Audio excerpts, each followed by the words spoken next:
मी तुमचा राज्याभिषेक करतो, पण तुम्ही क्षत्रिय आहात का याचे पुरावे मला द्या. मित्रांनो, छत्रपती शिवाजी महाराजांनी पुरावे दिले. कसे पुरावे दिले? गागा भट्टानं सांगितलंय, मी तुमचा राज्याभिषेक करतो, पण तुम्ही क्षत्रिय आहात याचे पुरावे द्या. छत्रपती शिवाजी महाराज मासाहेब जिजाऊ एकत्र बसल्या आणि शिवाजी महाराजानं त्यावेळेस आपली वंशावळ बनवून घेतली. ती वंशावळ तुम्हाला सांगायला मला आनंद वाटेल. ती वंशावळ मी या ठिकाणी तुम्हाला सांगतो.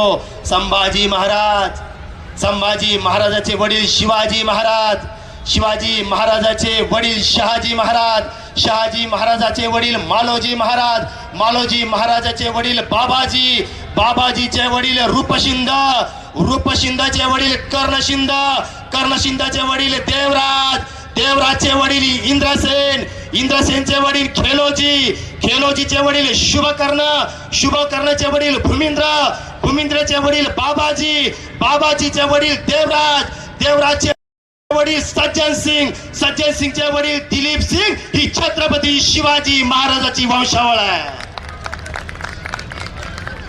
ही वंशावळ छत्रपती शिवाजी महाराजांना गागा भट्टा पुढे टाकली आणि मग बखरकाराला सुद्धा या गोष्टीची नोंद घ्यावी लागली. आणि बखरकार असं लिहितात, मराठा पातशाह छत्रपती झाला, ही बाब सामान्य नाही.